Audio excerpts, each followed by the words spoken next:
Bonjour, chers étudiants. Je m'appelle Falilou Ba, docteur Ba. Je suis enseignant-chercheur à l'Université Alioune Diop de Bambey en technique d'expression. Aujourd'hui, je vous présente le cours de technique d'expression L2, quatrième chapitre.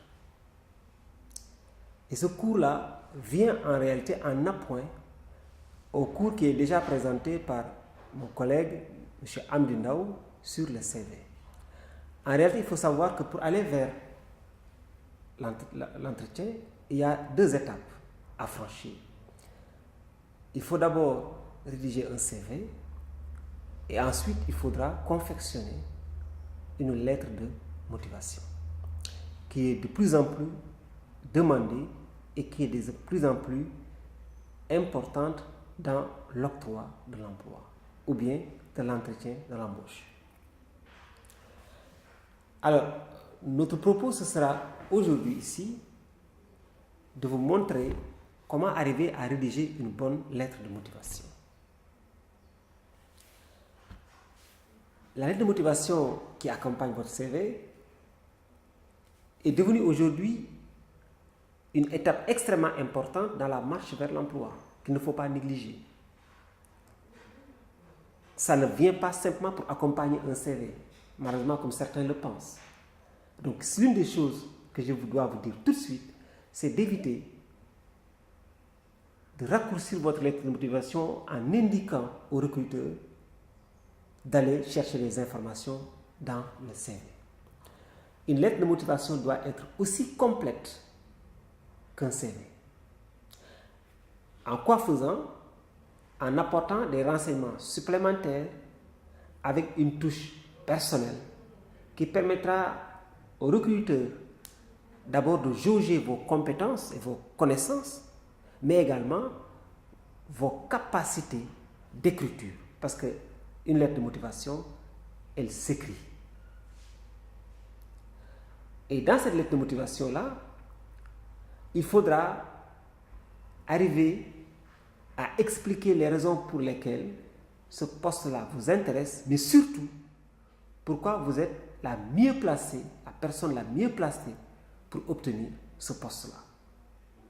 Et cela, il faudra le tirer de votre vie académique et de votre vie professionnelle, si vous en avez, et même de votre vie tout court. Alors, dans une lettre de motivation, il faudra donc plus ou moins détailler les qualités dont vous disposez. Il faudra indiquer vos connaissances. Il faut également parler de votre motivation et les raisons qui font que vous serez le candidat idéal pour ce poste-là. Pour cela, il est extrêmement important de revenir sur des éléments factuels comme des chiffres pour confirmer vos propos. Il faudra également donner des exemples pour convaincre sur votre discours. Il faudra faire tout cela en essayant d'être synthétique et arriver à être concis. Et à ce propos, il est important de ne pas dépasser une feuille, une page pour faire votre lettre de motivation avec des informations bien articulées, bien indiquées et de manière concise.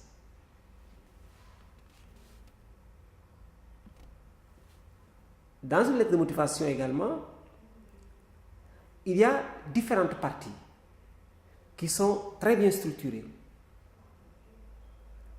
Et dans ce cas-là, il faudra arriver à se donner une bonne impression au recruteur chargé du processus de sélection.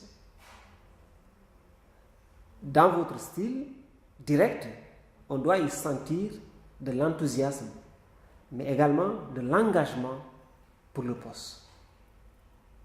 Il faudra tout faire pour que votre lettre de motivation soit en congruence avec les exigences du poste. Donc, les informations à donner devront être mises en rapport et en relation avec le poste que vous cherchez à acquérir.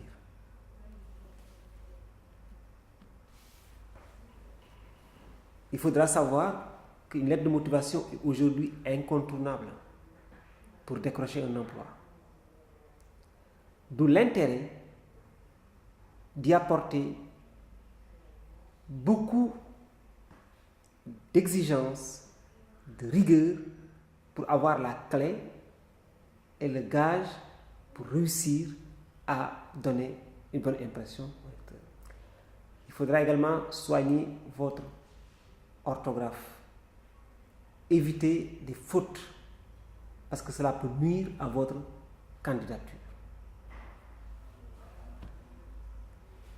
Ici, nous vous présentons une maquette de ce qui peut être une lettre de motivation. Mais attention, c'est seulement à titre indicatif. Et vous y verrez qu'il y a en tête votre prénom et votre nom, adresse et téléphone. C'est important de donner vos adresses mail et votre téléphone pour être joint. Il y a également le lieu et la date de rédaction. Au milieu, il y a votre prénom, votre nom et votre titre. Et en bas du destinataire, à gauche, vous mentionnez l'objet. Attention aux formules désuètes. Essayez d'être dans des formules beaucoup plus enthousiastes. Et quand je parle de formules désuètes, c'est demande d'emploi. Comme si vous mettez dans une posture de quelqu'un qui va commander un emploi. Soyez beaucoup plus dans offre de service, soyez beaucoup plus dans lettres de motivation, qui sont beaucoup plus enthousiastes. Il y a également, dans la première partie, parce que c'est organisé en paragraphes, il faudra faire une brève présentation de vous-même. Mais attention, elle doit être brève. Parce que le lieu ici, ce n'est pas de dire qui vous êtes dans la vie, ni de passer beaucoup de temps à dire au recruteur c'est quoi et c'est qui son entreprise, parce qu'elle le connaît mieux. Donc il faudra faire une brève présentation de vous-même, mais aussi une brève présentation de l'entreprise. Ensuite viendra une partie importante qui consiste quand même à convaincre. Et on peut convaincre en insistant sur d'abord ses connaissances, les diplômes que nous avons obtenus. Et ces diplômes-là, les modules qui les ont accompagnés pour permettre de prouver que vous avez la connaissance qu'il faut. Ensuite, il faudra revenir sur l'expérience professionnelle. Et à ce niveau-là, il faudra indiquer les stages en rapport avec le poste que vous avez eu à subir. Et ces stages-là, quelles sont les tâches et les activités auxquelles vous avez été indiqué et affecté. Et ceci permettra de prouver que vous avez un savoir-faire à ce niveau. Et ensuite, maintenant,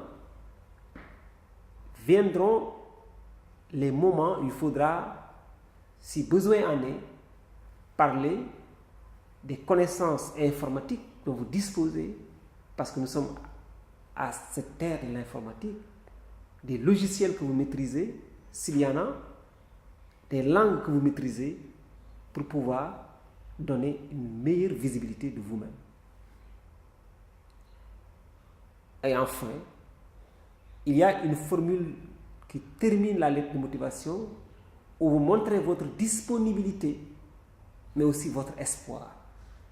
Espoir de voir le poste vous être confié, mais disponibilité également à être réactif dès l'instant que vous serez appelé à intégrer l'organisation. Et enfin, une formule de politesse viendra clôturer cette lettre-là. Mais ce qu'il faut savoir, c'est qu'une lettre également, elle est signée. Sans signature, la lettre n'a aucune valeur. Donc il faudra y apposer votre signature. Et pour ce qui est de la présentation matérielle, il faudra, comme on l'avait dit tantôt, éviter des fautes, éviter les ratures, éviter des écritures trop surchargées si c'est une lettre manuscrite, parce que on pourra vous demander lettre manuscrite ou vous serez obligé d'écrire une lettre à la main, parce qu'en ce moment-là, l'écriture sera un indicateur de recrutement. Donc il faudra être soigné dans votre écriture. Il faudra être soigné dans votre style, éviter les fautes d'orthographe et être lisible. Si tous ces éléments-là sont réunis, il y a de fortes chances que vous réussissez votre lettre de motivation qui sera fondamentalement un pas pour aller vers l'entretien d'embauche. Je vous remercie.